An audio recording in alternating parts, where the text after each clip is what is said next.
Yo, what's going on, guys? Your boy Orange back at it again for the second upload of the day. You feel me? I'm really taking this YouTube shit serious again, man. Um, just thought I would drop an NFL video since it's the off season and everyone is, dying for NFL content right now, of course. I thought I would do some record predictions. I know that the schedules dropped like probably at this point like a month ago, but either way, man, I was dying to make this video because I want people to know the truth about what a Ravens fan expects of his team.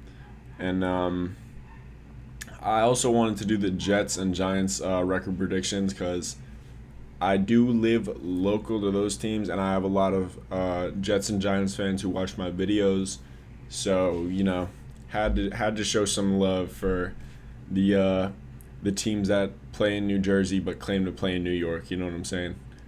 Without further ado, I think I'm gonna start with the New York Jets record. And before I get into it, I do think the Jets will be better than they were last year. I like the signing of Robert Saleh.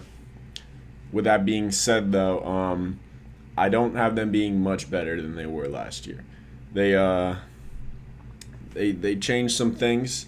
I don't think Zach Wilson is necessarily like the guy that you should have picked.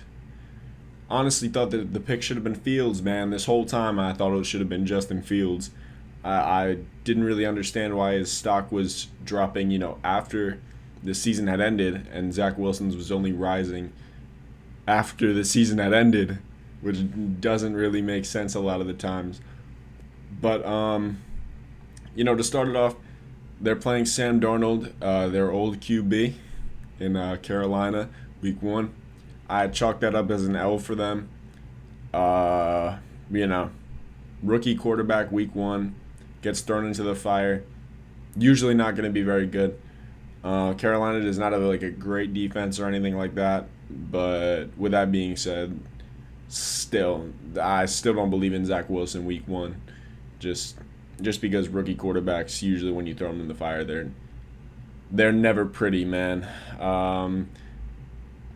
Yeah, that's why I did not like the pick. He's kind of like a prospect QB, and you don't really want to have a guy like that starting week one.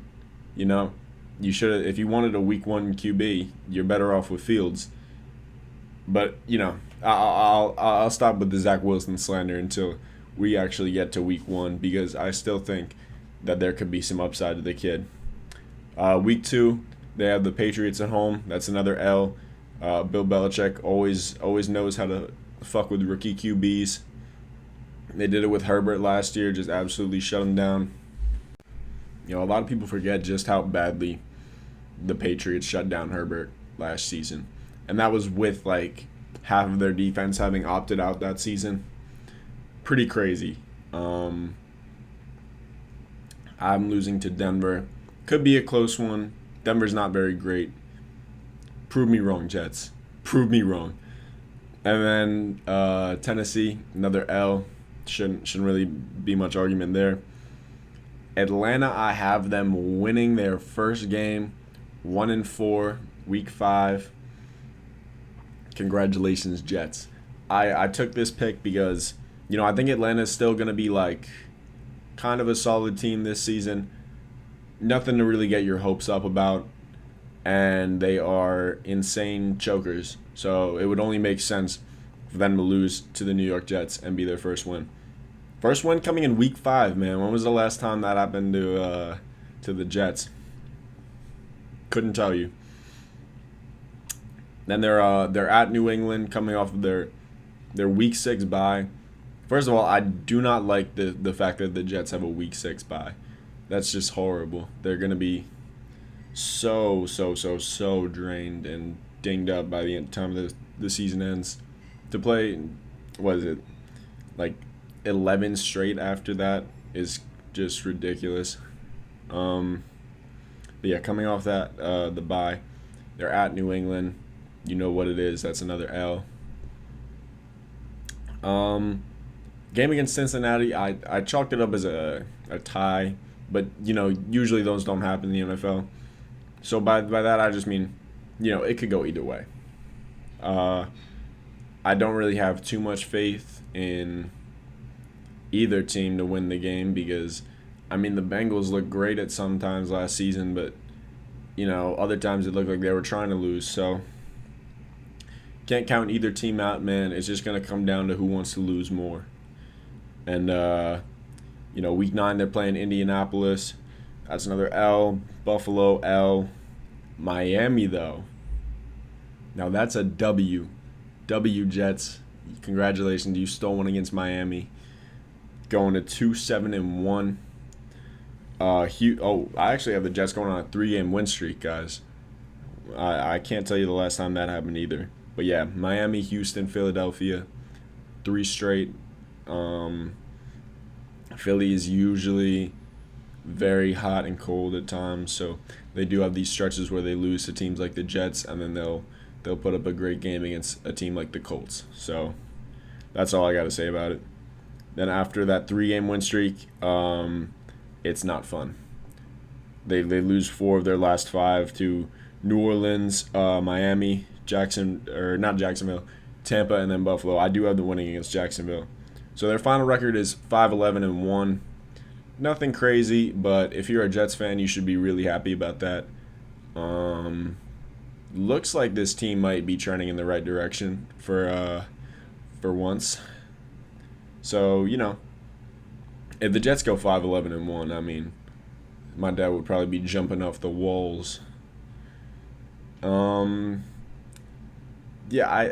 be honest, I think this is honestly that Jets team's like ceiling, going 5-11-1. I think I'm highballing them, honestly, because they do not have great, like an overwhelming amount of talent on that team. The Giants, though, I kind of lowballed. I'm not gonna lie. I really disrespected the Giants when I made this, but that's the beauty of it, man. So, Giants week 1, they play Denver. Gotta win that one because the Giants kind of have a tough schedule, and I didn't realize that until I really, really, analyze it. But they have some tough games, so I don't think by any means the playoffs is going to be an easy run for them. They win week 1 against Denver. They lose to Washington. They lose to Atlanta because, like I said, I don't think Atlanta is going to be horrible this season. I think their offense is going to be crazy. If they still have Julio, their offense is going to be very overwhelming for most defenses. And the Giants do not have a good offense to counter the Atlanta Falcons with. So, I mean, the Falcons can score 35, 28. Are the Giants really going to be able to keep up with that? I think no. So that's my reason for why I think the Falcons are going to beat the Giants and then choke against the Jets like 2 weeks later. Yeah, New Orleans, they lose. Dallas, I think I have them sweeping. I do have them sweeping Dallas. Cowboys, man, they always come in with these expectations, but we know what they are. They're frauds every year. Rams, they lose. Panthers, they win. Chiefs, they lose week 8. Vegas, I have them winning going into their week 10 bye. So by their week 10 bye, the Giants are going to be 4-5. Not very good, but they have been playing some tough teams to start their season. So you can't really blame them. And then right out there, bye, man, they got to play in Tampa Bay. Never a good look because that's an L right out your bye, and that's not a good way to start. And after that, they play the Eagles. That's a W. They play Miami. It's another W. I'm losing to the Chargers. And they beat Dallas. And then to close out the season, they lose 3 straight to Philly, Chicago, and Washington. I feel like the Giants fans know what's good. Giants either have a great closing stretch to end the season, or they just choke, and they just choke the season away. So instead of finishing 10-7, they will finish 7-10 because of that 3-L streak to end their season, and they will miss the playoffs. Book it right now. Washington is going to the playoffs, man. People are sleeping on Washington. I think they're great. Maybe Fitzmagic is not the QB to go forward with, but hey, only time will tell, man. Maybe Taylor Heineke can do something back there, but like I said, man, Giants 7-10. Everyone's gonna be up in flames. They're gonna be calling for Daniel Jones's head. I think that's what's gonna happen because they always have too many expectations every season, or at least that's probably just from my perspective, growing up around a bunch of Giants fans. But yeah, not gonna be a good season for the Giants.